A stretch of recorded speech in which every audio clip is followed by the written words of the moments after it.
Basically আজকে আমাকে যে বিষয়ে অ্যাওয়ার্ডটা দিয়েছে, I am so proud for my husband, আমার হাজব্যান্ডের গানের জন্য।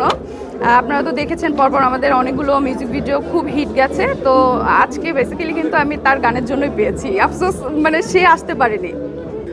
এখন বেশি ভালো লাগে যেহেতু নিজের মানুষ, সব থেকে আপন মানুষ, তার সাথে কাজ করার মানে অনুভূতিটাই অন্যরকম।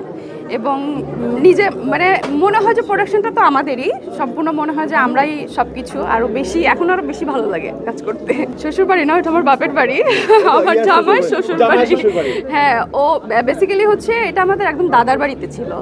তো ওর ফার্স্ট টাইম, গ্রামে তো কখনো যায় নাই আমাদের গ্রামের বাড়িতে, তো যখন গিয়েছে, আমার দাদি এখনো বেঁচে আছে, তো দাদি হুট করে একটা এরকমভাবে আয়োজন করবে আমরা ভাবতেও পারিনি। এটা আমাদের জন্য একদম সারপ্রাইজ ছিল, যেহেতু আমার দাদি, আমি বংশের সবার বড় মেয়ে, তো উনিই সব কিছু অ্যারেঞ্জ করেছে। এটা আমার কাছেও একটা সারপ্রাইজ ছিল আর কি। না না, আমরা তো কারোর বাড়িতে কেউ থাকি না, আমরা তো আলাদাই থাকি। আমার তো গ্রামের বাড়ি খুলনা, ওর গ্রামের বাড়ি কুমিল্লা, আমরা তো ঢাকাতে থাকি।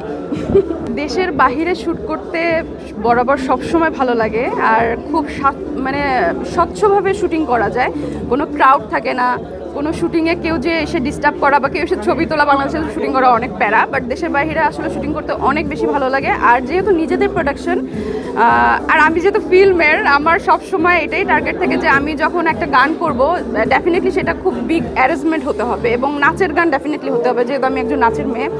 তো আমি চেষ্টা করি সবসময় গানগুলো ওরকম নাচের টিম রেখে কাজ করা এবং বড় প্রোডাকশন নিয়ে কাজ করা। তো বড় প্রোডাকশন ধরতে গেলে যে বাংলাদেশে মানে ম্যাক্সিমাম জায়গাতে আমাদের শুটিং করা শেষ, তো আমরা হুট করে প্ল্যানিং করলাম যে আচ্ছা আমাদের গানগুলো কেন আমরা বাহিরে করি না।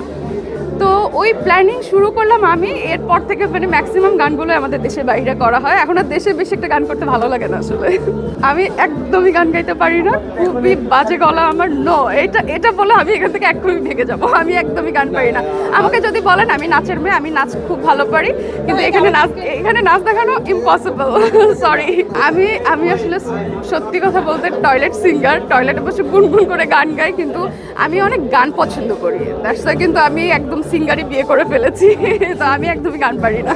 সিনেমা নিয়ে তো অনেক চিন্তা ভাবনা, এখন তো সিনেমা অনেক ভালো হচ্ছে, বাট সিনেমা পেতে হবে, ভালো সিনেমা তো আসলে পেতে হবে না। সিনেমা পেলে তো আসলে কাজ করতে পারছি না। আর সিনেমা আমার অনেকগুলো রিলিজের অপেক্ষায়, আমিও আসলে সেগুলো দেখার জন্য বসে আছি অনেক আগ্রহ নিয়ে। আমার ইচ্ছা নেই আমার হাজব্যান্ডকে নিয়ে সিনেমা করার, এটা আমার ইচ্ছা নেই, বাট প্রচুর দর্শক বলে এবং আমার কাছের মানুষজন সবাই বলে, ইভেন অনেক প্রডিউসার এসে আমাদের বলে যে তোমরা দুজন একসাথে সিনেমা করো। কিন্তু আমি সবসময় এটা মনে করি যে আমার বাস্তব জীবনের হিরো, তাকে নিয়ে আমি কখনো পর্দায় আসবো না।